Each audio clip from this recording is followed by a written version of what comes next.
Polavaram authority కార్యాలయము అమరావతికి. కేంద్ర సహకారాన్ని సద్వినియోగం చేసుకోవాలి. పోలవరం ప్రాజెక్ట్ అథారిటీ ప్రధాన కార్యాలయాన్ని అమరావతికి తరలించనున్నారు. అంతకుముందు దీన్ని రాజమహేంద్రవరం తరలించారు సిబ్బందిని దాన్ని ఇప్పుడు మళ్ళీ అమరావతికి తరలిస్తున్నారు. ఎందుకు చంద్రబాబు నాయుడు గారు ఇప్పుడు అన్ని అమరావతిలోనే ఉండాలని?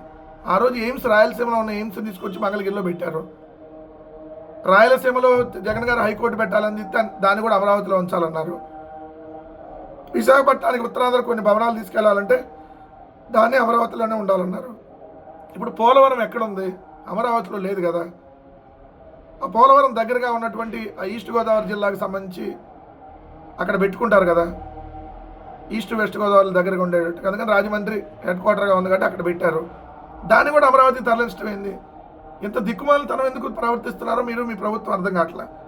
ప్రతిదాన్ని అమరావతి అని తీసుకొని వచ్చి ఇక్కడే కదా ప్రజల్లో వచ్చేది వ్యతిరేకత. బనకచెరలో భారీ మార్పులు. ఆలు లేదు, సూళ్ళు లేదు, కొడుకు పేరు సోమలింగం. ఇక్కడ పోలవరానికి గతి లేదు. అప్పుడే బనకచెర్ల కంట ఈయన ఆల్రెడీ టెండర్లు పిలిచేస్తారంట. టెండర్లు పిలిస్తే కమిషన్లు వస్తాయి కదా, వాళ్ళు టెండర్లు వాళ్ళు ఇస్తారు కదా. ఇది పెద్ద డ్రామా అనమాట. పోలవరాన్ని ఎత్తు తగ్గిస్తున్నారు. అది ఎప్పటికి పూర్తి అవుతుందో తెలియదు. పోలవరం మొదటి దశ కంప్లీట్ అవ్వడానికి 2027, రెండో దశ కంప్లీట్ అవ్వాలంటే ఇంకో 20,000 కోట్ల R&R ప్యాకేజ్ ఇవ్వాలి. దానికి గతి లేదు. అప్పుడు ఈ బనకచెర్లు పెద్ద పెద్ద హెడ్డింగ్లు జనాలందరినీ మభ్యపెట్టేటటువంటి కార్యక్రమం.